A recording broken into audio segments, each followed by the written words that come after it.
नमस्कार, बहुत स्वागत है आपका। विस्तार न्यूज देख रहे हैं आप और मैं हूं आपके साथ सुमित शर्मा। हमारे खास कार्यक्रम आपका शहर आपका रिपोर्टर में हम आपको मध्य प्रदेश और छत्तीसगढ़ की तमाम बड़ी खबरों से रूबरू कराएंगे और खबरों को दिखाएंगे रिपोर्टर के नजरिए से। और आइए सबसे पहले बात कर लेते हैं छत्तीसगढ़ की। रायपुर से खबर है, 26 जुलाई को मनाया जाएगा कारगिल दिवस। जी हां, जम्मू कश्मीर अध्ययन केंद्र ने सीएम साय को एक पत्र लिखा है। छत्तीसगढ़ सरकार ने पत्र पर संज्ञान लिया। स्कूलों और कॉलेजों में होगा विशेष कार्यक्रम इस दिन। भारत के वीरों की युवाओं को गाथाएं सुनाई जाएंगी। स्कूल शिक्षा विभाग ने आदेश जारी कर दिया इसको लेकर। 26 जुलाई, जी हां, 26 जुलाई को कारगिल दिवस मनाया जाएगा छत्तीसगढ़ में। इसको लेकर जम्मू कश्मीर अध्ययन केंद्र ने सीएम साय को एक लेटर लिखा था, पत्र लिखा था। छत्तीसगढ़ की सरकार ने पत्र पर संज्ञान लिया है। अब स्कूलों कॉलेजों में विशेष कार्यक्रम आयोजित किए जाएंगे 26 जुलाई को कारगिल दिवस के मौके पर। और इस कार्यक्रम के जरिए, इन कार्यक्रमों के जरिए भारत के वीरों की युवाओं को सुनाई जाएगी गाथाएं, वीर गाथाएं। अधिक जानकारी के लिए हम बातचीत करेंगे। हमारे सहयोगी रोहित मिश्रा हमारे साथ जुड़ गए हैं इस खबर पर। रोहित, बहुत अच्छा हम फैसला कह सकते हैं सरकार की तरफ से। बिल्कुल, देखिए बहुत अच्छा फैसला है और कारगिल को दिवस को रूप में मनाया जाएगा। 26 जुलाई को प्रदेश के विद्यालय और महाविद्यालय दोनों जगह कार्यक्रम होंगे। और साफ तौर पर क्योंकि जम्मू कश्मीर से ये पत्र लिखा गया था, जो सीएम विष्णुदेव साय के पास पहुंचा, मुख्यमंत्री होने के नाते उन्होंने तत्काल इस पर एक्शन लिया और तमाम जिला कलेक्टरों को आदेश जारी कर दिया गया है। तमाम जिला शिक्षा अधिकारियों को भी आदेश जारी कर दिया गया है और 26 तारीख को इसको मनाया जाएगा। और साफ तौर पर मकसद यही है कि तमाम जो बच्चे हैं, जो स्कूली बच्चे हैं या महाविद्यालय में पढ़ रहे तमाम छात्र हैं, उनको वीरों की गाथा सुनाई जाए। वो देश के लिए जिस प्रकार से बलिदान दिए हैं उसकी गाथा सुनाई जाए। तो इस दौरान कई सारे कार्यक्रम आयोजित होने वाले हैं। संगोष्ठी आयोजित होगा, डॉक्यूमेंट्री प्रस्तुत की जाएगी, भाषण यहां पर होने वाला है। इसके अलावा जो बायोपिक फिल्म्स हैं वो फिल्म भी दिखाई जा सकती है। तो कुल मिलाकर यही मकसद है कि देश के वीरों को, बच्चों को देश के वीरों के बारे में जानकारी दी जाए। वो किस तरह से लड़ाई लड़के देश के लिए इतना आगे लेके जा रहे हैं, तो तमाम चीजों को जो है वो बताया जाए और देशभक्ति की भावना एक बच्चों में जागृत किया जाए। तो इसके लिए अक्सर हम देखते हैं सरकार जब कोई नया आदेश लेकर आती है, आदेश जारी करती है और नई योजनाएं लेकर आती है, तो उस पर सियासत होती है, विरोधी इस पर सवाल उठाते हैं। लेकिन जब कारगिल दिवस की बात यहाँ पर हो रही है, शहीद वीरों की वीर गाथाओं को सुनाने की, बताने की, स्कूलों में कॉलेजों में बात हो रही है, तो इसका शायद ही कोई विरोध करे। बिल्कुल, देखिए सुमित, बिल्कुल इसका आपत्ति किसी को नहीं है और कांग्रेस भी इस पर मसले पर कोई सवाल नहीं उठा रही है, ना ही विपक्षी पार्टी कुछ कर रही है, क्योंकि ये देश हित का मामला है, देश के वीर सपूतों का मामला है। और देश के जो वीर हैं, जो सरहद में डटे रहते हैं, उनके डटे रहने के कारण हम यहाँ पे सुरक्षित महसूस करते हैं। तो ऐसे में सियासत बिल्कुल देखने नहीं मिल रही है, किसी ने सवाल नहीं उठाया है। और जिस प्रकार से सुझाव आया, मुख्यमंत्री विष्णुदेव साय के पास में सुझाव आया, उस सुझाव को अमल करते हुए त्वरित रूप से आदेश जारी कर दिया गया है। और 26 तारीख को हम देखेंगे भी कि तमाम स्कूलों पर, प्रदेश के तमाम स्कूलों पर इस तरह के वीरों की गाथा सुनाई जाएगी और एक देशभक्ति के भावना पे तमाम स्कूल और महाविद्यालय रंगे नजर आएंगे। निश्चित तौर पर 15 अगस्त से पहले ही एक और कार्यक्रम हमें देखने को मिल सकता है। जैसे 15 अगस्त 26 जनवरी पे कार्यक्रम होता है, वैसे ही देशभक्ति का कार्यक्रम 26 जुलाई को छत्तीसगढ़ में हमें देखने को मिलेगा। रोहित, बहुत धन्यवाद, बहुत शुक्रिया आपका जुड़ने के लिए, तमाम बातचीत के लिए। आगे बढ़ते हैं अब। कांकेर में नगरीय निकाय के कर्मचारी अधिकारियों ने वेतन भुगतान को लेकर मोर्चा खोल दिया। नवनियुक्त अधिकारी कर्मचारी कल्याण संघ छत्तीसगढ़ के आह्वान पर वेतन भुगतान सहित अन्य मांगों को लेकर मोर्चा खोल दिया गया है। कांकेर के नगरपालिका अधिकारी कर्मचारियों ने कलम बंद हड़ताल पर हैं। ये सभी लोग जल्द ही मांग पूरी नहीं होने पर अनिश्चितकालीन हड़ताल में जाने की बात कही गई है। नगरीय निकाय के अधिकारी कर्मचारियों ने बताया है कि प्रति माह लंबित वेतन भुगतान सुनिश्चित हो और इस पर ना ही शासन द्वारा कोई सार्थक प्रयास किया जा रहा है, ना ही नगरीय निकाय द्वारा किसी तरह का कोई प्रयास किया जा रहा है, जिसके चलते आंदोलन करने का निर्णय लिया गया। नगरीय निकाय महासंघ की बैठक में शांतिपूर्ण तरीके से आंदोलन करने का फैसला लिया गया है, जिससे कि कर्मचारियों के वेतन की समस्या को शासन पर ध्यान आकर्षण लिया जा सके। छत्तीसगढ़ के जो नगरीय निकाय के अधिकारी कर्मचारी है, वो जो है हड़ताल में जाने को मजबूर है।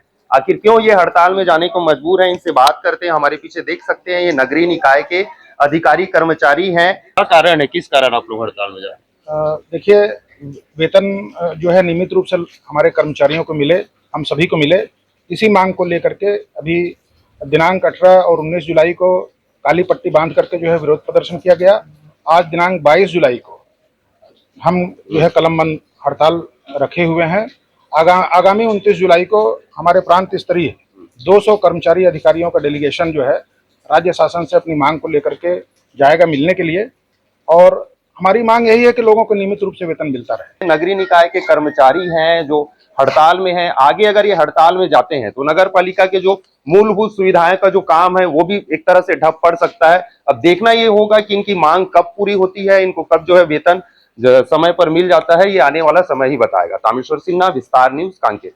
चलिए, अधिक जानकारी के लिए हम सीधे बातचीत करेंगे। हमारे सहयोगी तामेश्वर सिन्हा फोन कॉल पर जुड़ गए हैं। तामेश्वर, जानना चाहूंगा आपसे कि नगरीय निकाय के कर्मचारी अधिकारियों को समय पर वेतन क्यों नहीं मिल पा रहा? देखिए सुमित, 3 से 4 महीने में बाद जो है नगरीय निकाय के जो कर्मचारी हैं उनका वेतन आता है। उसका कारण बताया जा रहा है कि जो नगर पालिका है या नगर निगम है, वहां जो उनकी जो आवक है, जो पैसे की आवक है वो कम है, जिसके कारण उनको जो है वेतन नहीं मिल पाता है। इसके कारण ही वो बहुत परेशान है, चरणबद्ध तरीके से आंदोलन कर रहे हैं। पहले काली पट्टी लगा के विरोध जताया गया, आज जो है कलमबंद हड़ताल किया गया है। आगे ये अनिश्चितकालीन हड़ताल में जाने की बात कह रहे हैं। अगर ये कर्मचारी हड़ताल में चले जाते हैं तो जो पानी है, बिजली है, जो स्वच्छता, शहर को स्वच्छता रखने के इनके ऊपर जिम्मेदारी था, वो जो है एक तरह से ढाप पड़ जाएगा। जी सुमित। तामेश्वर, अभी तक इन अधिकारी कर्मचारियों से किसी ने बातचीत नहीं की है कि क्या समस्या है, इनकी समस्याओं को समझा जाए, सुलझाया जाए? क्या किसी ने इनसे बातचीत करने की कोशिश की अभी? देखिए सुमित, इनका जो है 27-28 जुलाई को इनका 200 लोगों का एक डेलीगेशन टीम है जो इनके छत्तीसगढ़ में मंत्री से मिलेंगे और अपनी जो समस्या है उसको रखेंगे, क्योंकि अब ये सिर्फ आंदोलन कर रहे हैं। उसके बाद ये एक बार जाके सरकार से बात भी करेंगे कि हमारी ये समस्या है जिसका समाधान चाहिए, क्योंकि इससे पहले भी जब ये आंदोलन किए थे, आंदोलन के बाद इनका वेतन डाला गया था, फिर इनका वेतन जो है 3-4 महीने से रोका गया, फिर से आंदोलन को मजबूर हो गए हैं। जी ठीक है तामेश्वर, बहुत शुक्रिया, बहुत धन्यवाद आपका जानकारी के लिए, जुड़ने के लिए बहुत शुक्रिया। अब आगे बढ़ते हैं। छत्तीसगढ़ विधानसभा की कार्रवाई कल तक के लिए स्थगित कर दी गई। पहले दिन बलौदाबाजार हिंसा, जमीन पट्टियों में गड़बड़ी, शिक्षकों की कमी के साथ ही अयोध्या में बेर ले जाने के मुद्दे पर भी जमकर हंगामा हुआ है। मॉनसून सत्र के पहले दिन बलौदाबाजार हिंसा पर विपक्ष ने काम रोको प्रस्ताव लाने की मांग की। वहीं नेता प्रतिपक्ष चरणदास महंत ने कहा कि जब सरकार अपने कर्तव्यों को पूरा करने में असमर्थ हो तो इस बात को लेकर स्थगन में चर्चा हो सकती है, जिस पर विधानसभा अध्यक्ष रमन सिंह ने अजय चंद्राकर की आपत्ति को अमान्य बताया।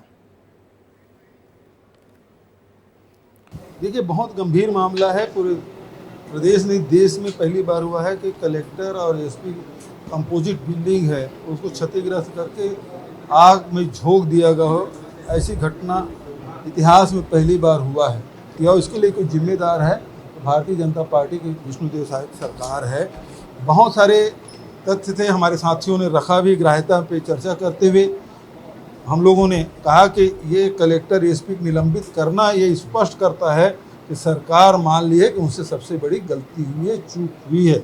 ये विष्णुदेव साय सरकार के सुशासन पर एक काला धब्बा है। तो कैसा रहा सत्र का पहला दिन, उसे जानने के लिए हम सीधे रुख कर लेते हैं रायपुर का। हमारे सहयोगी मृगेंद्र पांडे हमारे साथ जुड़ गए हैं। मृगेंद्र, काफ़ी हंगामेदार सत्र देखने को मिला है हमें। क्या कुछ हुआ आज के दिन, कैसा रहा आज के दिन, क्या कुछ खास हुआ आज?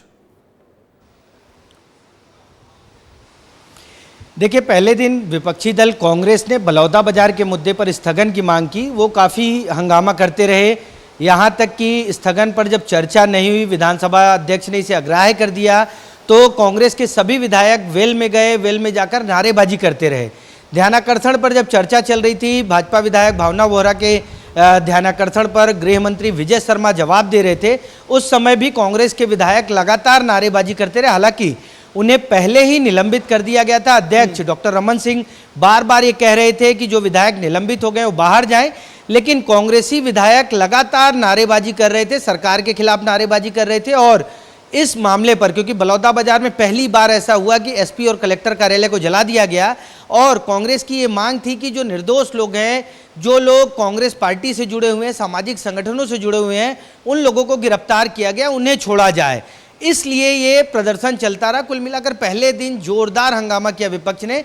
हालांकि सत्ता पक्ष की तरफ से जवाब आया और ये कहा गया, गृह मंत्री ने ये कहा कि हम जो है इस मामले की पूरी जांच कर रहे हैं और जांच के बाद जो भी दोषी होगा, क्योंकि सामाजिक संगठन के प्रतिनिधियों का भी एक ग्रुप बनाया गया, एक समूह बनाया गया जो उन लोगों की जांच कर रहा है। कईयों को निलंबित किया गया है। निलंबन की जो कार्रवाई थी कब तक रहेगी, निलंबन की जो मियाद मैं जानना चाहता हूं कब तक रहेगा, और क्या कुछ हुआ है आज की कार्रवाई को लेकर? एसपी और कलेक्टर को निलंबित किया गया। वहां से जो बलौदा बाजार के एसपी थे, कलेक्टर थे, उनको राज्य सरकार ने तत्काल निलंबित किया। 2 दिन बाद किया था। हालांकि इसको लेकर विपक्षी आक्रामक है। विपक्षियों का कहना है कि जब कलेक्टर और एसपी को आपने निलंबित किया, इसका मतलब है कि आप ये मान रहे हैं कि इतनी बड़ी घटना हुई है। तो उसमें जो दोषी है, जो मूल दोषी है, क्योंकि बताया जा रहा है कि कांग्रेस का ये कहना है कि नागपुर से भी कुछ लोग आए हैं, बाहरी प्रदेश से आए हैं, उन लोगों ने इस तरह की हिंसा को अंजाम दिया, तो पुलिस वो बाहरी प्रदेश के लोगों तक क्यों नहीं पहुंच रही है? कुल मिलाकर ये पूरा पॉलिटिकल मुद्दा जो है अब सरकार, कांग्रेस और भाजपा के बीच आपसे ये जानना चाह रहा था, कांग्रेस के विधायक को निलंबित किया है, वो निलंबित कब तक रहेंगे ये बताइए जरा। और कल का दिन भी काफी खास होने वाला है, देश का बजट आने वाला है और सदन में कौन कौन से मुद्दे कल हो सकते हैं? देखिए, कांग्रेस के जिन विधायकों को निलंबित किया है, छत्तीसगढ़ विधानसभा की यह परंपरा है कि अगर कोई विधायक वेल में आकर विरोध करता है तो स्वमेव निलंबित हो जाता है। हालांकि आज विधानसभा अध्यक्ष ने उनका निलंबन बहाल नहीं किया है। हो सकता है, उम्मीद की जा रही है कि कल जब सुबह 11 बजे विधानसभा की कार्यवाही शुरू होगी तो उनका निलंबन बहाल होगा। हालांकि अभी तक जब सदन की कार्यवाही समाप्त हुई तो बहाल नहीं किया गया। दूसरा, कल बजट है, केंद्रीय बजट है, उसको लेकर भाजपा भी एकदम उस मोड में है कि अच्छा आएगा। राज्यों को कुछ उम्मीद है कि राज्यों को मिल सकता है, क्योंकि वित्त मंत्री ओपी चौधरी ने बहुत अच्छा प्रेजेंटेशन दिया था। राज्य सरकार को उम्मीद है कि राज्य के खाते में भी कुछ अच्छी सौगातें आएंगी। जी ठीक है मृगेंद्र, बहुत शुक्रिया तमाम बातचीत के लिए, जानकारी के लिए बहुत धन्यवाद। तो कल का दिन भी काफी अहम होने जा रहा है छत्तीसगढ़ विधानसभा के सत्र को लेकर। आगे बढ़ते हैं। एशिया के सबसे बड़े लौह अयस्क खदान बैलाडीला में मची तबाही। जी हां, नगर हुआ है मलबे में तब्दील। बता दें कि लगातार 3 दिनों से हो रही तेज बारिश ने उस वक्त भयानक रूप ले लिया जब एनएमडीसी लौह अयस्क की खदान क्रमांक 11B का चेक डैम टूट गया और देखते ही देखते पानी का सैलाब लौह चूड़ के साथ पहाड़ियों के रास्ते, पहाड़ी नालों के रास्ते नगर में घुस गया। लोग परेशान हैं, घरों में रखा सामान तबाह हो चुका है, सब कुछ तहस नहस हो गया। स्थानीय लोगों ने नगर निगम प्रशासन, एनएमडीसी को लेकर भारी आक्रोश जाहिर किया, जिसके चलते लोगों ने चक्का जाम भी कर दिया। अधिक जानकारी के लिए हम बातचीत करेंगे। शहनवाज खान हमारे साथ जुड़ गए हैं, जानेंगे क्या कुछ हालात। शहनवाज, क्या कुछ हालात फिलहाल आप वहां पर देख रहे हैं? तस्वीरें तो कहती हैं कि भयानक मंजर था। बिल्कुल बिल्कुल सुमित, बता दें इस वक्त मैं ग्राउंड में मौजूद हूँ, किरंदुल में मौजूद हूँ। ये वही किरंदुल है जिसको पूरा देश जानता है, क्योंकि यहाँ से जो है उच्च क्वालिटी के लोहे जो है निकलते हैं खदानों से। लेकिन जो आज का मंजर है, तबाही मंजर है, उसको देखकर आपका दिल भी सहज जाएगा कि क्या ऐसा भी जो कहर है वो ढा सकता है। आप देखिए, मैं आपको सीधा बताता हूं कि पहले इस घर को देखिए, इस घर को देखिए सुमित, की कैसे इस घर का नाश हुआ है, कैसे इस घर को घर जो है गिरा है। और जस्ट इधर दिखाऊंगा कि किस प्रकार से जो है पेड़, बड़े बड़े पेड़ जो है आकर यहाँ पे टंगे हैं। सोचिए कितना स्पीड होगा पानी का बहाव, कितना तेज होगा पानी का बहाव, तो पूरे पेड़ को उखाड़ कर लाकर यहाँ पर खड़ा कर देता है और उसके उस पार जो सड़क है उसको काट देता है। सुमित, इस वक्त मैं यहाँ पे कई जो घर के हालात है उसको भी दिखाने की कोशिश करूंगा और उनसे बात भी करूंगा सुमित की क्या लग रहा है, कैसे मन को व्याकुल हो रहा है, कितना तन्हाई, कितना कठिनाई है। क्योंकि इस वक्त मैं यहाँ पे मौजूद हूँ और 1.5 से 2 फीट का जो मलबा है अभी भी घरों में है। अब पहले तो मैं आपको बता दूं कि सुमित देखिए, खाने का जो सामान है, सब्जी है, साग सब्जी कैसे हो गए हैं। ऐसे हालात में जो है लोग यहाँ पर रह रहे हैं। यहाँ पे सब्जियां हैं, सब्जियां को देखिए कैसे पूरे जो है कीचड़ लग गया है उसके अंदर, क्योंकि यहाँ का जो मलबा का जो डैम है, सबसे पहले आपको बता दूं सुमित की जो कल 3 बजे NMDC 11B में जो चेक डैम है उसमें पानी जम गया था, उसमें जो है गाज जम गए थे, जिसके कारण वो टूट गया। टूटने के बाद पानी जो है सीधे पहाड़ के रास्ते घर के अंदर घुस गया और घर के जो रास्ते हालात है आप देखिए सुमित कैसा लग रहा है। मैं आपको शहनवाज वहां पर मौजूद लोगों से बातचीत कीजिए कि कितना भयंकर मंजर उन्होंने अपनी आंखों से देखा है, वहां पर बातचीत कीजिए लोगों से जरा। बिल्कुल यहाँ पे घर के लोग भी मौजूद है सुमित, हम उनसे बात करेंगे। ये आपका घर है? कैसा क्या हुआ था कल? आप कहाँ थे जब ये सब हादसा हुआ था? घर में थे। क्या हुआ था थोड़ा आप बताइए कि आपको कैसा लग रहा था, आप क्या कर रहे थे जब ये पानी आपके घर में घुसा? बच्चे लोग सब घर में थे, सब अंदर थे, सब गेट बंद हो गया था, गेट डंडा के ऊपर के डाले सब बच्चे लोग को। अभी आपके पास खाने को कुछ है? हुआ था तो रात को आपके क्या किया? रात को कैसा समय बीता है अपने बच्चों के साथ? बच्चे लोग को दूसरा करके भेज दीजिए और मेरा हस्बैंड हॉस्पिटल में रात भर हॉस्पिटल में। उनको क्या हुआ? उनको क्या हुआ? सब देख कर पूरा अचानक तबियत खराब हो गई। देखिए सुमित, घर के हालात को देखने के बाद जो जिस प्रकार से मंजर बने हुए हैं, शहनवाज उसको देखने के बाद प्रशासन शासन किसी के तरफ से इनको कुछ मदद पहुंचाई गई है अभी तक, ये भी जानिए जरा उनसे। बिल्कुल, मैं अभी इनसे बात कर रहा था, मुझे पता है, लेकिन मैं अभी सीधे आपको और भी लोग हैं उनके पास ले जा रहा हूं, उनसे हम बात करेंगे, उनसे हम पूछेंगे कि क्या कुछ प्रशासन यहाँ पे पहुंचा है, क्या NMDC के जो अधिकारी कर्मचारी है वो उनके पास पहुंचे हैं, क्या हो रहा है अभी तक, क्योंकि समय लगातार बढ़ रहा है और पानी जो है पिछले 4 दिनों से यहाँ पे भी रुकने का नाम नहीं ले रहा है। यहाँ पे घर के लोग हैं, क्या हालात सोचिए आप, घर के बरसात में घर का जो सामान है, घर के सामान को बाहर निकाल दिया गया है, भारी बरसात हो रही है, इधर चारों तरफ का मंजर जो है टूटा हुआ है और लोग अपने अपने घरों में जो है मलबे निकालने का काम कर रहे हैं। भैया आपका घर है, क्या हुआ था कल? कल तो 3 से 3:30 के बीच में जो पानी है NMDC का डैम से, तो ये NMDC का लापरवाही है और कुछ साल से NMDC अपना मशीन बचाने का चक्कर में ये सब हुआ है। और NMDC से जो क्या NMDC जो अभी तक आपको राहत के लिए कोई लोग पहुंचे क्या, कर्मचारी कोई अधिकारी को यहाँ पे आए अब तक? अभी तक तो नहीं आए, खाली मीडिया वाले आ रहे हैं, नेता लोग आए हैं अपने, बाकी कोई नहीं आए।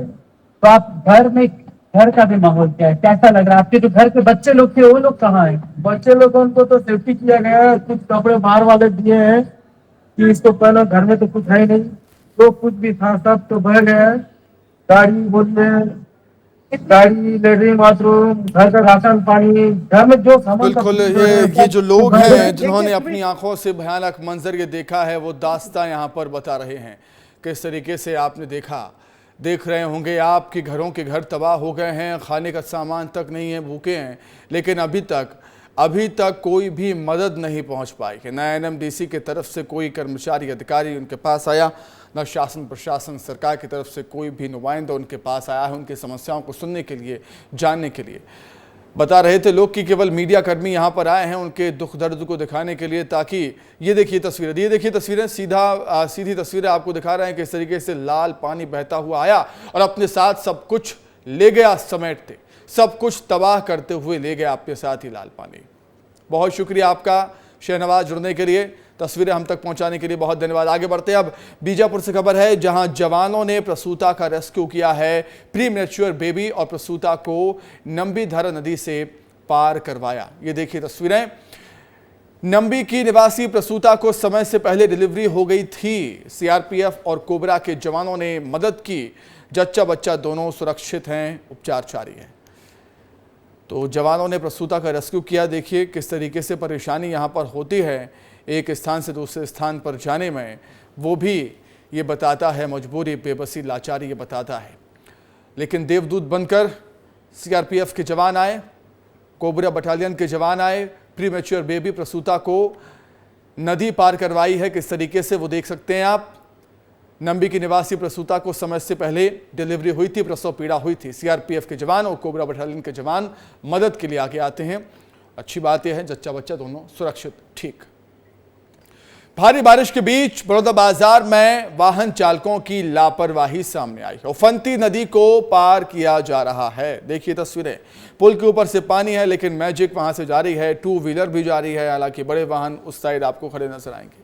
सिमरिया घाट में शिवनाथ नदी पर पानी पुल के ऊपर से बह रहा है। बहाव भी काफी तेज है, कोई भी हादसा हो सकता है, लेकिन इतनी जल्दी है जाने की, क्या कहें भाई साहब।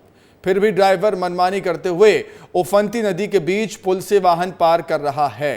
देखिए तस्वीरें, भाटापारा बिलासपुर को जोड़ने वाला है ये पुल, जहां पानी बह रहा है पुल के ऊपर से। बहाव भी अच्छा खासा है, कोई भी हादसा हो सकता है। थोड़ी सी लापरवाही जान पर भारी पड़ सकती है, लेकिन लोग हैं कि मानने को तैयार नहीं। छत्तीसगढ़ में पिछले 2 दिनों से लगातार बारिश हो रही है और बारिश के चलते अब प्रदेश के लगभग सभी नदी नाले उफान पर हैं।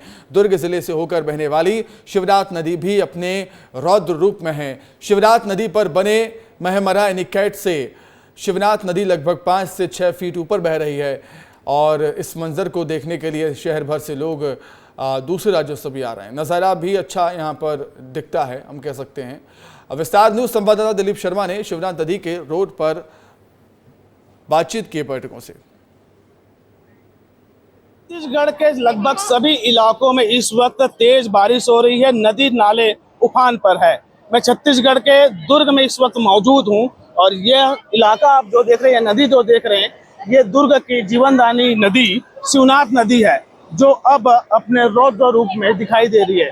ये आप यहाँ पे जो नज़ारा देख रहे हैं, यहाँ पे हमारा एनीकट है, जिसके ऊपर से लगभग 5 से 6 फीट ऊपर शिवनाथ नदी का पानी बह रहा है। इसी नज़ारों को देखने के लिए यहाँ तमाम शहर के लोग पहुँचे हैं, परिवार के लोग पहुँचे हैं, दोस्त यार पहुँचे हैं, बच्चे पहुँचे हैं और इस नज़ारे का लुत्फ उठा रहे हैं। क्या देखने आए हो? नदी देखने आए भी, दर्शन करने आए थे। दर्शन करने आए थे जी। भगवान भोलेनाथ का जी। कैसा लग रहा है नदी? ठीक है, लहर बहुत है। ये नज़ारा आप देखे, कैसा लग रहा है? नजारा देखने में तो ठीक लगा, लेकिन बहुत पानी इतना पानी है कि अभी गांव में पानी भर जाएंगे, ऐसा लग रहा है। कैसा नजारा देख रहे हैं? बहुत अच्छा लग रहा है देख के, इतना पानी बहुत अच्छा लग रहा है। राज्यों से लोग यहाँ पहुँचे हैं और शिवनाथ नदी का यह रौद्र रूप देख रहे हैं। तमाम पर्यटक भी यहाँ पे पहुँचे हैं, लेकिन लोग आ रहे हैं, इसे खूबसूरत नज़ारे को देख रहे हैं, लेकिन लोगों को भी सावधान रहना पड़ेगा, क्योंकि इस वक्त सभी नदी नाले उफान पर है और जरा से भी लापरवाही किसी की जान ले सकती है। वीडियो जर्नलिस्ट सूरज सिंह के साथ दिलीप शर्मा, विस्तार न्यूज, दुर्ग।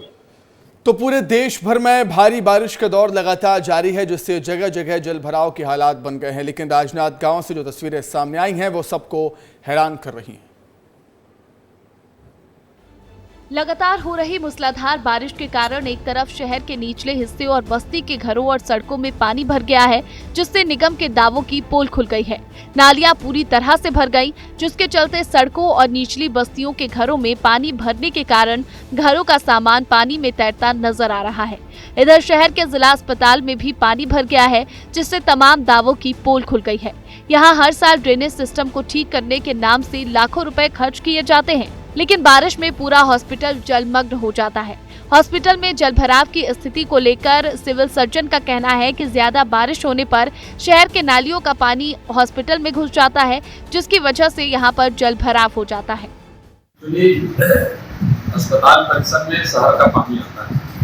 अस्पताल के जो बाउंड्री वाल है ना, वहाँ जो किनारे वहाँ पे सब शहर का नाली लगा हुआ है, वहीं से ओवरफ्लो होकर कैंपस में घुस गया और वहीं से चालू होता है। अपने यहाँ का सरफेस वाटर से पानी नहीं पड़ता। जलभराव होने से जिला अस्पताल किसी तालाब की तरह नजर आ रहा है, जिससे मरीज सहित जिला अस्पताल में कार्यरत स्टाफ भी परेशान नजर आए। आईसीयू सहित सोनोग्राफी सेंटर को भी बंद कर दूसरी जगह शिफ्ट किया गया है। तो वहीं जिला स्वास्थ्य कर्मचारी संघ के जिला अध्यक्ष का कहना है कि पूरा अस्पताल गंदगी से भर गया है, जिस पर निगम का कोई ध्यान नहीं है। यहाँ आज आप देख सकते हैं कि लगातार पानी भरा हुआ है, 2 दिन से लगातार बरसात हो रही है।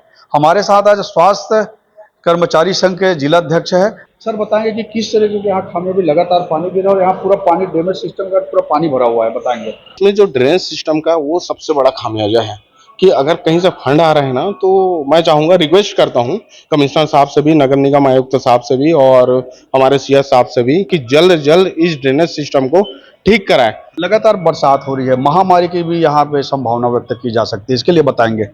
जी जी, महामारी तो तय है, महामारी तय है। अगर ड्रेनेज सिस्टम ठीक नहीं रहा तो उसमें मच्छर तो पनपनेगा, मक्खियाँ पनपेगी, हैजा हो गया, बुखार हो गया, मलेरिया हो गया, डेंगू हो गया, ये सब कुछ कुछ जो बीमारियां हैं जो अब की समय में थोड़ा कम हो गई है और बारिश में बढ़ जाती है। अस्पताल में पानी भर जाना कई बड़े सवाल खड़े करता है। अब देखना होगा कि अस्पताल में व्यवस्था को कब तक दुरुस्त कराया जाएगा।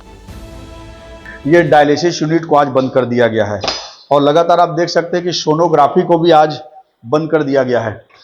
जल भराव की स्थिति लगातार इस हॉस्पिटल में बना हुआ था। 2 दिन से पानी इस कदर भरा हुआ था कि मरीजों को बड़ा ही दिक्कत का सामना करना पड़ रहा था। जिला कलेक्टर को बातचीत करने पर पता चला कि भराव की स्थिति है जिनकी जायजा ले रहे हैं, इसीलिए आज इसको बंद करके दूसरी जगह शिफ्ट किया गया है।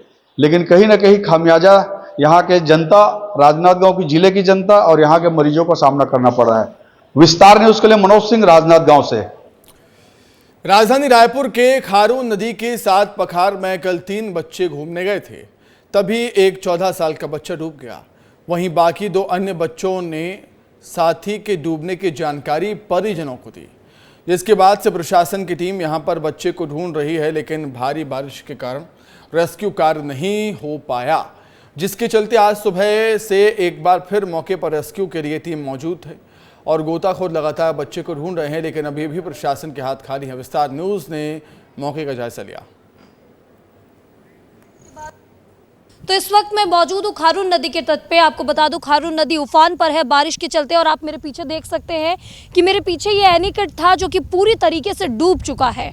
और कल की घटना की अगर बात की जाए तो यहाँ एक बड़ी घटना होती है। 14 साल का बच्चा जो कि दोस्तों के साथ अपने यहाँ पर आया हुआ था और वो डूब जाता है और उसका रेस्क्यू जारी है। गोताखोर की टीम भी आगे गई हुई है। तेज बहाव है, हो सकता है कि बच्चे का जो शव है वो आगे तक चला गया हो, लेकिन गोताखोर की टीम फिलहाल लगी हुई है। और आपको यहाँ पे दिखाना चाहूंगी कि परिजन भी मौजूद है। कल से इंतजार कर रहे हैं परिजन अपने बच्चे के मिलने का, क्योंकि कल से ही बच्चा लापता है और पूरी रात बीत गई, कल का पूरा दिन बीत गया और आज का दिन भी अब आप देख सकते हैं शुरू हो चुका है। गोताखोर की टीम लगी है, लेकिन परिजन को हर वक्त ये इंतजार है कि मेरा बच्चा मिल जाए। सबसे पहले आपसे जानना चाहूंगी कि बच्चे यहाँ पर कितने आए थे और किस वक्त की ये घटना है? करीबन 12 बजे आए थे, 3 बच्चे आए थे मेरे बच्चे के साथ। बिल्कुल बिल्कुल। तो प्रशासन की टीम को कब आपने सूचना दी, कब ये प्रशासन की टीम यहाँ पे पहुंची है? हम लोग तो जब खबर मिला 3 घंटा हो गया था, मैं काम गई थी, काम से खबर आया जैसे से बात हुआ तो मैं काम छोड़ कर गई। वार्ड पर सिटी जाती हूँ घर काम के लिए। तो देख सकते हैं। और आइए अब सीधे राजधानी भोपाल के हमीदिया अस्पताल का रुख करते हैं, जिसका निरीक्षण करने के लिए पहुंचे हैं मध्य प्रदेश के मुख्यमंत्री डॉक्टर मोहन यादव। ये तस्वीरें सीधे आप देख रहे हैं, यहाँ पर मरीजों से जानकारी वो ले रहे हैं कि कैसा इलाज मरीजों को हमीदिया अस्पताल में मिल रहा है, व्यवस्थाओं का जायजा ले रहे हैं, निरीक्षण कर रहे हैं कि उचित व्यवस्थाएं हैं कि नहीं, मरीजों के इलाज की उचित व्यवस्थाएं हैं कि नहीं, ये जानने के लिए मुख्यमंत्री खुद ही हमीदिया अस्पताल पहुंच गए। हमीदिया अस्पताल का निरीक्षण करने के लिए वहां पर मुख्यमंत्री को हर एक चीज की जानकारी भी दी जा रही है। यहाँ पर फर्स्ट फ्लोर पर मुख्यमंत्री जाते हुए और ऊपर जाकर मुख्यमंत्री समझेंगे कि मुख्यमंत्री डॉक्टर मोहन यादव अस्पताल का निरीक्षण कर रहे हैं, हमीदिया अस्पताल पहुंचे हुए हैं, जहां पर मरीजों से बातचीत कर रहे हैं, जानकारी ले रहे हैं कि क्या क्या सुविधाएं मरीजों को हमीदिया अस्पताल देता है, उपलब्ध करवाता है, कौन कौन सी मशीनें अस्पताल में हैं, किस तरह काम करती हैं, क्या कुछ व्यवस्थाएं हैं। जाहिर सी बात है खामियां कमियां होंगी, उसको भी पूरा किया जाएगा, उसके निर्देश भी दिए जाएंगे। और क्या क्या व्यवस्थाएं हैं अस्पताल में, कैसा इलाज मरीजों को मिल रहा है, मरीजों से भी बात यहां पर करते हुए सीएम डॉक्टर मोहन यादव। फिलहाल मुख्यमंत्री को अस्पताल के बारे में जानकारी दी जा रही है कि कौन कौन सी सुविधाएं मरीजों को अस्पताल मुहैया करवा रहा है। हमीदिया अस्पताल के निरीक्षण पर पहुंचे हुए हैं मुख्यमंत्री जी। सीएम डॉक्टर मोहन यादव खुद ही पहुंच गए हमीदिया अस्पताल का निरीक्षण करने के लिए। और फिलहाल अभी बातचीत कर रहे हैं, जानकारी ले रहे हैं कौन कौन सी सुविधाएं हैं जो मरीजों को मुहैया करवाई जा रही हैं अस्पताल की तरफ से, क्या व्यवस्थाएं हैं, क्या सुविधाएं दी जाती हैं। और ऐसा होना भी चाहिए, समय समय पर ऐसा होना चाहिए। हमीदिया अस्पताल एक मध्य प्रदेश का राजधानी भोपाल का वो अस्पताल जहां पर बहुत सारे मरीज पहुंचते हैं, निर्भर करते हैं बहुत सारे लोग इस अस्पताल पर। इस अस्पताल की व्यवस्थाएं उचित होनी चाहिए, सभी सर्व सुविधाएं मिलनी चाहिए मरीजों को, क्योंकि बहुत बड़ी संख्या में लोग यहां पर पहुंचते हैं, हमीदिया अस्पताल का रुख करते हैं। हर एक वार्ड में जाकर यहां पर निरीक्षण जारी है मुख्यमंत्री डॉक्टर मोहन यादव का, सुविधाओं का जायजा लेते हुए, सुविधाओं का निरीक्षण करते हुए, एक एक चीज को बारीकी से जानते हुए, और मरीजों से भी बातचीत यहां पर हो रही है मुख्यमंत्री डॉक्टर मोहन यादव की। मरीजों से भी जानना बेहद जरूरी कि क्या क्या सुविधाएं, किस तरीके से उपचार मरीजों को यहां पर मिल रहा है, डॉक्टर्स का कैसा व्यवहार रहता है उनके प्रति, मरीजों के प्रति। हमारे ब्यूरो हेड श्याम सिंह तोमर हमारे साथ लगातार जुड़े हुए हैं। हम हमीदिया अस्पताल से सीधा उनका रुख कर लेते हैं। एक संवेदनशील मुख्यमंत्री की छवि नजर आती है मोहन यादव की जब हमीदिया अस्पताल पहुंचते हैं वो। श्याम, जाने दे रहा है।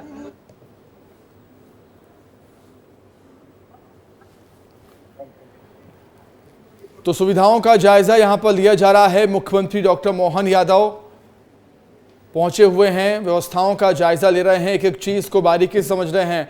ब्यूरो हेड श्याम सिंह तोमर जी हमारे साथ जुड़े हुए हैं। एक संवेदनशील मुख्यमंत्री की छवि नजर आ रही है। श्याम जी, मुख्यमंत्री डॉक्टर मोहन यादव खुद ही पहुंच गए अस्पताल के निरीक्षण के लिए। देखिए, मुख्यमंत्री ने आज औचक निरीक्षण किया। निरीक्षण करने के साथ साथ में उन्होंने हमीदिया अस्पताल, जिसमें सब कुछ नया सेटअप है, नई बिल्डिंग है, नई संभावनाएं हैं, वहाँ वास्तव में क्या है, क्योंकि लगातार शिकायतें मिलती रहती हैं, कभी किसी फ्लोर पर कोई सीलिंग गिर जाती है, कभी कहीं से पानी टपकने लगता है। तो आज उन्होंने खुद निरीक्षण करके देखा। सबसे पहले उस मॉडल को उन्होंने देखा, जो ये नई बिल्डिंग बनी है उसका मॉडल क्या है, किस फ्लोर पर क्या रहने वाला है। फिर उसके बाद मरीजों से बात की, खासकर जच्चा और बच्चा जो प्रसूता महिलाएं थी उनसे बात की, जो बुजुर्ग महिलाएं उनसे बात की कि किसी तरह की समस्या तो नहीं है। उसके बाद आप देख सकते हैं हाई डिपेंडेंसी वार्ड, यहाँ पर वो अंदर गए हैं और यहाँ पर वो निरीक्षण कर रहे हैं कि आखिर क्या सुविधाएं। आप देख सकते हैं मुख्यमंत्री, क्योंकि ये अंदर मरीज दाखिल हैं तो वहाँ मीडिया को अनुमति नहीं मिली है, लेकिन मुख्यमंत्री वहाँ जाकर एक एक मरीज से बेड पर जाकर बात कर रहे हैं, उनसे समझ रहे हैं कि आखिर यहाँ उनकी जो तीमारदारी हो रही है, यहाँ पर उनकी जो बीमारी का इलाज हो रहा है उससे वो कितने संतुष्ट हैं और क्या उन्हें कोई समस्या तो नहीं है। अगर समस्या है तो वो समस्या क्या है और उसका निदान डॉक्टर या यहाँ का हमीदिया का प्रबंधन कैसे कर रहा है। और जो खासकर जो प्रसूताएं हैं, जो बच्चे नन्हे मुन्ने जो बच्चे हैं, उनको लेकर काफ़ी संवेदनशील मुख्यमंत्री दिखाई दिए। उन्होंने उनसे बात की, माताओं से, दादियों से बात की, उनके परिजनों से बात की कि देखिए हमीदिया अस्पताल ऐसा राजगढ़, ब्यावरा जैसे दूरस्थ क्षेत्रों से भी लोग यहाँ आते हैं, उनको ये भरोसा होता है कि सर्वश्रेष्ठ अस्पताल है हमीदिया, यहाँ पर अच्छा ही इलाज मिलेगा, सब कुछ अच्छा होगा। तो सरकार का भी ये फोकस है कि सब कुछ अच्छा ही हो, इसलिए निरीक्षण, औचक निरीक्षण किया गया है। बिल्कुल, हमीदिया अस्पताल एक ऐसा अस्पताल जहां पर कई सारे लोग इस अस्पताल पर निर्भर होते हैं। श्याम, इस अस्पताल में व्यवस्थाएं उचित होनी चाहिए, सुविधाएं उचित होनी चाहिए, जो इलाज है वो अच्छा मिलना चाहिए, डॉक्टर्स का व्यवहार अच्छा होना चाहिए, और यही सब जानने के लिए पहुंचे हुए हैं मुख्यमंत्री डॉक्टर मोहन यादव।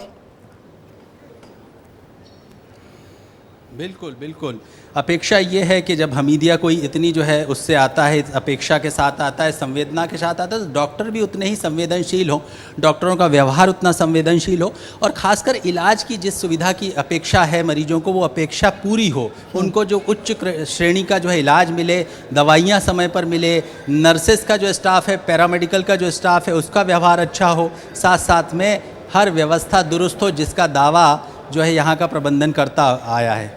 सुमित, निश्चित तौर पर, और जब मरीज अपने बीच अपने प्रदेश के मुखिया को पाते हैं तो एक भरोसा भी जगता है कि उनका हालचाल जानने के लिए पहुंच रहे हैं। मुख्यमंत्री डॉक्टर मोहन यादव खुद ही व्यवस्थाओं का जायजा ले रहे हैं। इससे कहीं ना कहीं उन पर भी और सरकार पर भी भरोसा बढ़ेगा, मरीजों का, आम जनता का। ये भी एक मैसेज देने की कोशिश होगी इस दौरे से, औचक निरीक्षण से। प्रदेश के मुखिया जब मरीजों के बीच होते हैं तो स्वाभाविक एक भरोसा कायम होता है। मुख्यमंत्री जब उनके साथ होते हैं, उनके बीच होते हैं, तो एक भरोसा तो कायम होता ही है। और साथ साथ में ये भी भरोसा कायम होता है कि जो भी गुणवत्तापूर्ण हम सरकार की तरफ से जो है प्रोवाइड कर रहे हैं वो मरीजों तक पहुंच भी रहा है। यही मुख्यमंत्री जी जांच रहे हैं, यही मुख्यमंत्री जी देख रहे हैं। साथ साथ में वो ये भी देख रहे हैं कि जो गुणवत्ता है वो किस श्रेणी की है। गुणवत्ता जिसकी बात की जाती है, वास्तव में वो दवाइयाँ, वो मेडिकल इक्विपमेंट जो हम खरीद रहे हैं, यानी सरकार खरीद रही है, वो वैसी है कि नहीं, कि उसमें भी कोई घालमेल है, ये उन्होंने चेक किया है। ये देखिए अलग अलग फ्लोर पर जा रहे हैं, अलग अलग फ्लोर पर जो है वो चेक कर रहे हैं स्थिति क्या है, कैसी है। ये देखिए अभी ये फर्स्ट फ्लोर था जहाँ उन्होंने व्यवस्थाएँ देखी, अब इससे आगे वो जाएंगे, इससे ऊपर वो देखेंगे। सुमित, निश्चित तौर पर हमीदिया अस्पताल एक ऐसा अस्पताल जो हम सब जानते हैं कि अपनी अव्यवस्थाओं को लेकर भी इसकी बातें होती रही हैं पहले के ज़माने में, पहले के समय में। लेकिन अब जब नया स्ट्रक्चर खड़ा हुआ है श्याम, वहाँ पर सर्व सुविधा युक्त अस्पताल अब इसे कहा जा रहा है। बेडों की संख्या भी बढ़ाई गई है, नई नई मशीनें आई हैं उपचार के लिए, डॉक्टर्स भी अच्छे हैं। तो अब उम्मीद है कि जब सब कुछ अच्छा हो गया है, मुख्यमंत्री जी खुद आ गए हैं निरीक्षण करने के लिए, व्यवस्थाओं का जायजा लेने के लिए, तो हमीदिया अस्पताल में अब उचित इलाज, एक अच्छा इलाज मरीजों को मिल पाएगा, प्रदेश की जनता को मिल पाएगा। एक उम्मीद हम कर सकते हैं अब। श्याम,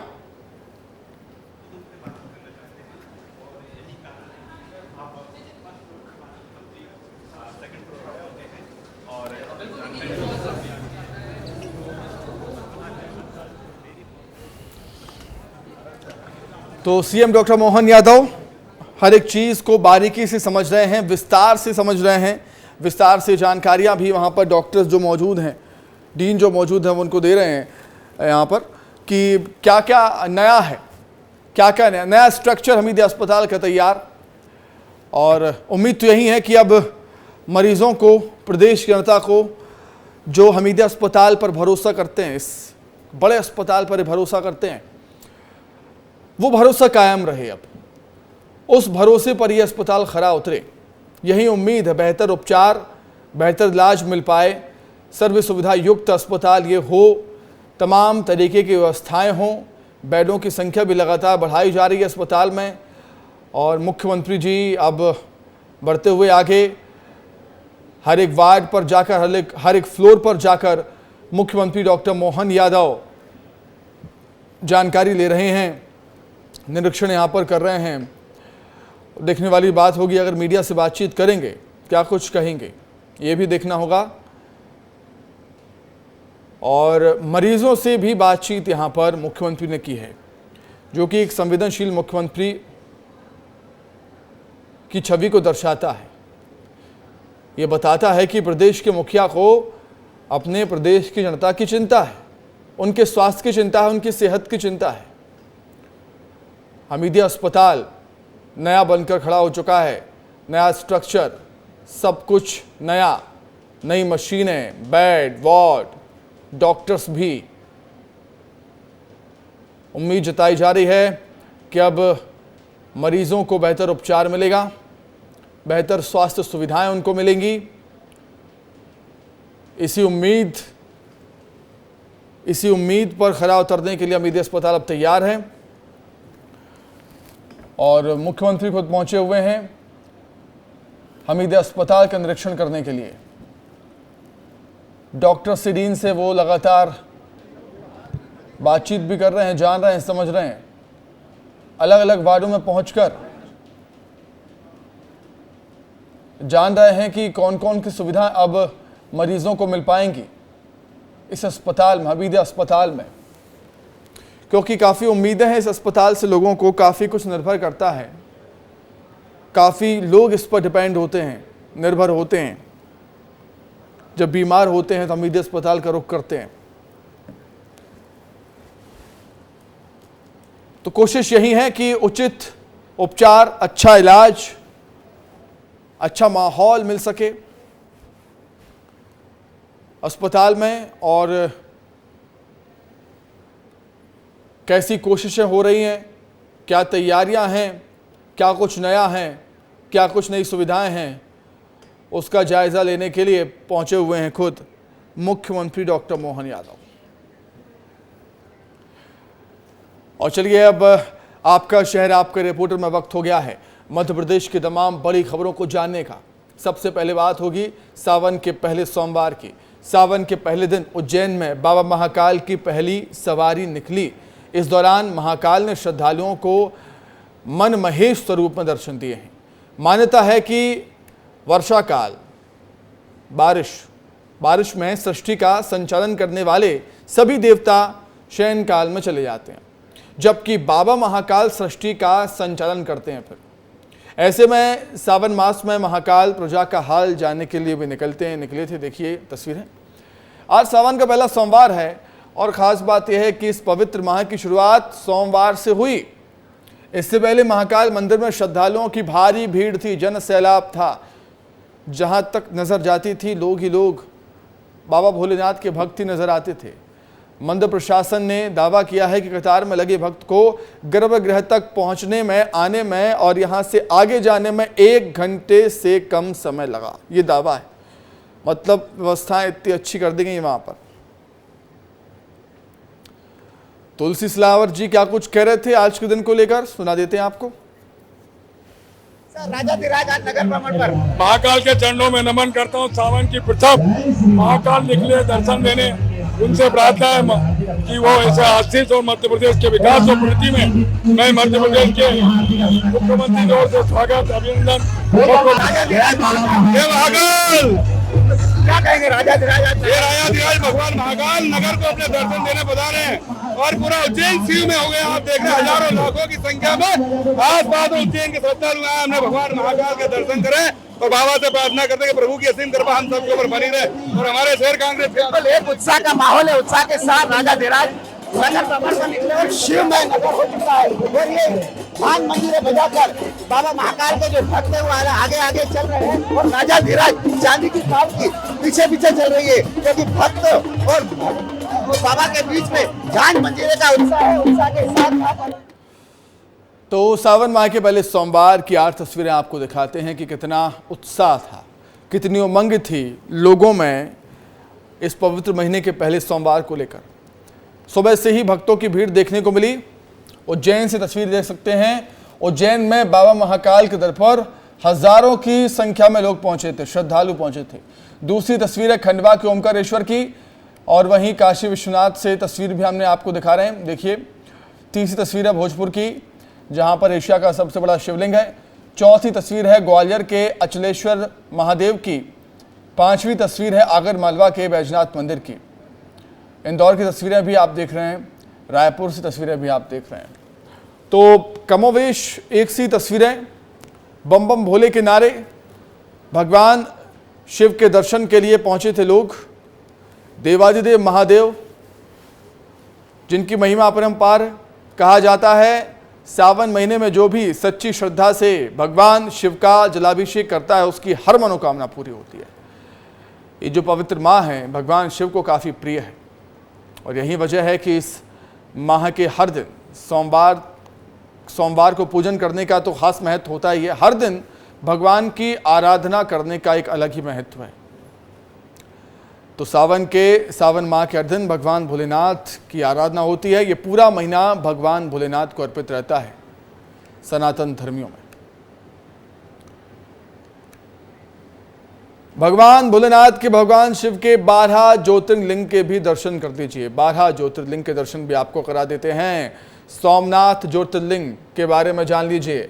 जी हाँ, गुजरात के सौराष्ट्र क्षेत्र के वेरावल बंदरगाह में स्थित है। मल्लिकार्जुन आंध्र प्रदेश में कृष्णा नदी के तट पर श्रीशैलम पर्वत पर स्थित है। ये महाकालेश्वर ज्योतिर्लिंग उज्जैन में स्थित क्षिप्रा नदी के तट पर स्थित। ओमकारेश्वर का ज्योतिर्लिंग मध्य प्रदेश के खंडवा जिले में स्थित है। केदारनाथ ज्योतिर्लिंग के बारे में जान लीजिए। उत्तराखंड राज्य के रुद्रप्रयाग जिले में स्थित है केदारनाथ का दिव्य भव्य मंदिर। भीमा शंकर ज्योतिर्लिंग महाराष्ट्र के मनमाड़ गांव में स्थित है। वहीं काशी विश्वनाथ ज्योतिर्लिंग यूपी के वाराणसी जिले में स्थित है। त्र्यंबकेश्वर ज्योतिर्लिंग के बाद में बात करें तो महाराष्ट्र के त्र्यंबक गांव में गोदावरी नदी के तट पर यह स्थित है भोलेनाथ का मंदिर। वैद्यनाथ ज्योतिर्लिंग झारखंड के देवघर में स्थित है। नागेश्वर ज्योतिर्लिंग गुजरात के द्वारका में स्थित है। वहीं रामेश्वरम ज्योतिर्लिंग तमिलनाडु के रामनाथपुरम में स्थित है। 12वां ज्योतिर्लिंग गणेश्वर ज्योतिर्लिंग महाराष्ट्र के वेरुल गांव में स्थित। तो भगवान शिव के 12 पवित्र ज्योतिर्लिंग के बारे में हमने आपको विस्तार से बताया और इन ज्योतिर्लिंग की पूजा करने का अलग ही अपना एक महत्व होता है। एमपी के खंडवा में स्थित ओमकारेश्वर मंदिर प्राकृतिक शिवलिंग माना जाता है। शिवजी और माता पार्वती रात्रि में यहाँ पर विश्राम करते हैं और शयन से पहले चौसर खेलते हैं भगवान। गर्भगृह में सजाई जाती है चौसर की बिसात। यह है खासियत ओमकारेश्वर ज्योतिर्लिंग की। परंपरा क्या है वो भी जान लेते हैं। परंपरा जान लीजिए। शिवजी का अभिषेक नर्मदा के जल से होता है। मां नर्मदा के जल से किया जाता है भगवान शिव का अभिषेक। धनतेरस की रात में भगवान को ज्वार चढ़ाई जाती है। यहाँ पर सुबह 4 बजे से पूजन अर्चन शुरू हो जाता है। अभिषेक होता है। कुबेर महालक्ष्मी का यज्ञ भी यहाँ पर होता है। चलिए ठीक है, इतिहास के बारे में भी जान लीजिए। इतिहास क्या कहता है? पुराणों के मुताबिक 5000 साल पुराना है मंदिर। मौजूदा मंदिर 1488 ईस्वी के आसपास बना। चलिए आगे बढ़ते हैं, बात कुछ और खबरों की कर लेते हैं। इंदौर से खबर है। इंदौर के युग पुरुष धाम में बच्चों की मौत पर हैरान कर देने वाली जांच रिपोर्ट सामने आई। रिपोर्ट सामने आने के बाद कार्रवाई करते हुए जिला कलेक्टर ने आश्रम संचालिका अनिता शर्मा को हटा दिया। जांच के दौरान ये जानकारी मिली है कि कुल 10 बच्चों की मौत हुई थी, जिनमें से 4 का पोस्टमार्टम भी नहीं करवाया गया और शव परिजन को सौंप दिए गए। जांच में यह भी पता चला है कि खराब पानी पीने के चलते कुल 89 बच्चे बीमार हुए थे। आश्रम में 30 जून से 2 जुलाई के बीच बच्चों की मौत का मामला सामने आने के बाद उच्च स्तरीय कमेटी का गठन किया गया था, जिन्होंने जांच की थी। 10 हुई हैं जो घटना जिस समय हुई है। अगर उसके पिछले 4-5 दिनों की बात करें, कुछ जो डेड बॉडीज थी उनको बिना पीएम के ही परिजनों को सौंपने की बात भी रिपोर्ट में आई है। तो निश्चित रूप से ये काफ़ी गंभीर चीज़ें हैं और जो भी लापरवाही है वो जो उनके बायलॉज हैं और जो हमारे अनुदान की शर्तें हैं उनके तहत कार्रवाई हो रही है। अभी आपराधिक प्रकरण जैसी कोई कार्रवाई नहीं। उधर मध्य प्रदेश हाईकोर्ट की इंदौर पीठ ने धार की भोजशाला पर सुनवाई को स्थगित कर दिया। न्यायमूर्ति S.A. धर्माधिकारी और न्यायमूर्ति D.V. रमण की खंडपीठ ने कहा है कि मामला सुप्रीम कोर्ट में है, जिस पर कोई आदेश आने के बाद ही वो मामले की सुनवाई करेंगे। हाईकोर्ट ने ASI की सर्वे रिपोर्ट सभी पक्षों को उपलब्ध करवाने को कहा है और इस मामले की अगली सुनवाई सुप्रीम कोर्ट में 30 जुलाई को होनी है। देखिए, आज उच्च न्यायालय इंदौर के डबल बेंच के समक्ष भोजशाला के मामले में सुनवाई निर्धारित थी, जिसमें आज सुनवाई करते हुए डबल बेंच में समक्ष कुछ पक्षों को कॉपी नहीं रिसीव हुई थी। ऐसी स्थिति में उन्होंने अपना पक्ष रखा कि हमें कॉपी रिसीव सर्वे की नहीं हुई है, तो हमें भी सर्वे की कॉपी रिसीव कराई जाए। न्यायालय ने आदेश दिया है कि इन सभी पक्षों को कॉपी रिसीव कराई। आज संभवतः सभी को कॉपी रिसीव भी हो जाएगी। देखिए, अगली सुनवाई की डेट तो जो है ऑनरेबल कोर्ट फिक्स करेगी और ऑनरेबल कोर्ट ने कहा है कि जो भी सुप्रीम कोर्ट के फर्दर ऑर्डर्स होंगे उसके बाद आगे की सुनवाई की जाएगी। जो रिपोर्ट फाइल हुई है उसकी कॉपी कुछ पक्षों को प्रोवाइड कराने का कोर्ट ने ऑर्डर किया है। गौशाला प्रकरण में आज कोर्ट नंबर 9 में माननीय जस्टिस धर्माधिकारी जी और माननीय जस्टिस रमन्ना जी के समक्ष आज सुनवाई हुई है। आदरणीय हरिशंकर जी जैन दिल्ली से लाइव जुड़े थे और यहाँ हमारा पक्ष श्री विनय जोशी जी ने रखा है और ASI ने अपनी सर्वेक्षण की रिपोर्ट 15 जुलाई को प्रस्तुत कर दी थी, जिसके पश्चात आज यह पहली सुनवाई रही।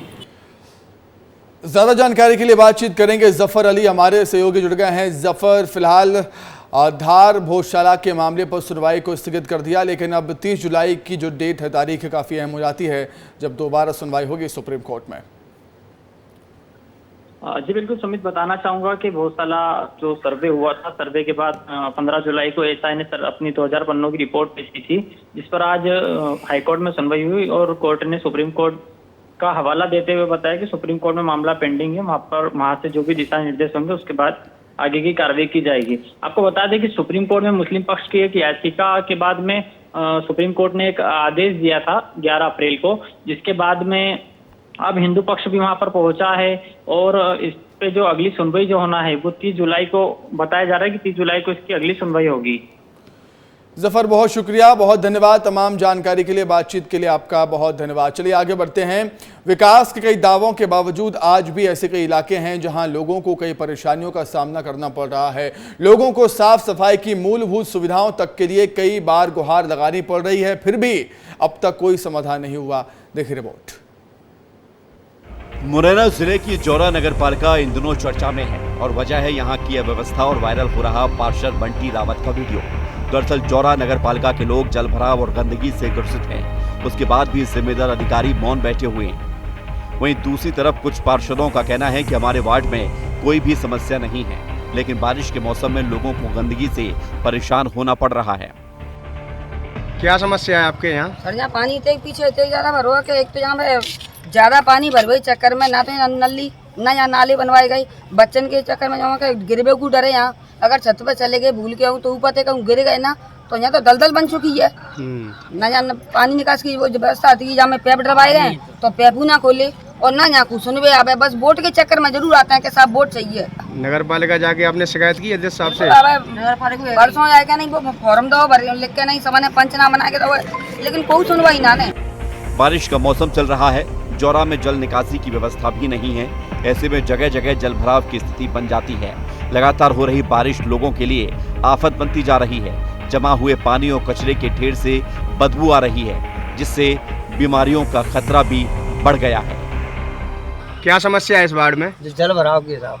तो इसकी कभी आपने शिकायत की नगर पालिका में? ना तो नली बनी ना नाले की समस्या, इतनी समस्या है। पानी का यहाँ निकास नहीं है। वार्ड पार्षद कौन है आपके? बल्टी। तो बंटी से आपने कहा? एक बार गए उनके पास। क्या कहा जाता है उनके द्वारा? सब लोग कह रहे हैं जब समय आएगा तब करवा देंगे, अभी तो उसका। अध्यक्ष साहब से बात की आपने?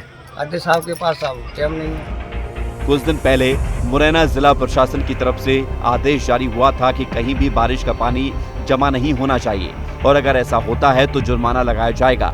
इसके बावजूद भी अब तक यहाँ गंदगी का अंबार है।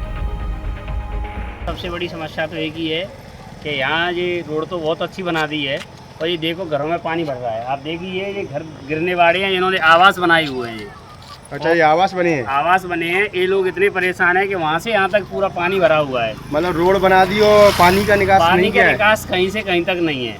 और पार्षद के अगर बोलते हैं तो पार्षद तो उल्टी धमकी देता है क्या कि कहता मैं है? नहीं बनाऊंगा, तुम्हें जो करना है वो कीजिए। इसकी शिकायत आपने अध्यक्ष से की? मैंने अध्यक्ष जी तो फोन ही नहीं उठाते हैं बिल्कुल। लोगों के द्वारा कई बार शिकायत करने के बावजूद ऐसी स्थिति है कि शहर में कभी भी बड़ी बीमारी फैल सकती है। अब देखना होगा कि शहर में कब तक साफ सफाई का काम कराया जाएगा और जिम्मेदार कब अपनी जिम्मेदारी को समझेंगे। ब्यूरो रिपोर्ट, विस्तार न्यूज। तो जानकारी के लिए बातचीत करेंगे हमारे सहयोगी मनोज उपाध्याय हमारे साथ जुड़े हुए हैं फोन पर। मनोज, बारिश भी हर साल आती है, बारिश से पहले व्यवस्थाओं के दावे भी हर साल होते हैं, लेकिन निराश ये करता है कि समस्याएं जस के तस भी वैसे ही बनी होती हैं हर साल की तरह। जी सुमित, बिल्कुल मैं बताना चाहूंगा कि जौरा जो नगर पालिका है वो बरसात हो या ना हो, लेकिन जो जौरा नगर पालिका है वो उसमें पहाड़ों में पानी इसी तरीके से भरा रहता है। जो सरकारी जो क्वार्टर सरकारी के हैं या प्रधानमंत्री आवास के हैं, गरीबों के जो क्वार्टर हैं गरीबी रेखा के नीचे बनाए गए हैं वो टापू बन गए हैं। चारों तरफ पानी भरा हुआ है। पार्षद ने रोड डलवा दी है लेकिन जल निकास के लिए कोई नाली नहीं बनवाई, जिसके कारण उन लोगों को इस समस्या का भी सामना करना पड़ रहा है। मच्छर भी पनप रहे हैं उसमें और गंदगी और बदबू के दुर्गंध के मारे वहाँ पर खड़ा भी नहीं होना पड़ता। कहीं ना कहीं बीमारी भी फैलने का खतरा है। और जो गरीब जो आवास में जो लोग रहते हैं उन्हें निकलने के लिए कई बार तो वाहनों से मोटरसाइकिल से निकलते हैं कि घुटने तक पानी भरा हुआ है। कई बार टू पे बैठकर भी निकलते हैं, लेकिन नगर पालिका के 7 से 8 वार्ड ऐसे हैं जो जिसमें गंदगी के अंबार लगे हुए हैं और कभी भी कोई भी महामारी या बिल्कुल महामारी का डर हमेशा से ही बना रहता है जब गंदगी आसपास होती है, खास तौर से बारिश के मौसम में। मनोज, आपका बहुत धन्यवाद तमाम जानकारी के लिए जुड़ने के लिए, आपका बहुत शुक्रिया। और इसी के साथ ही आपका शहर आपका रिपोर्टर में फिलहाल इतना ही। खबरें लगातार जारी हैं, देखते रहिए विस्तार न्यूज। नमस्कार।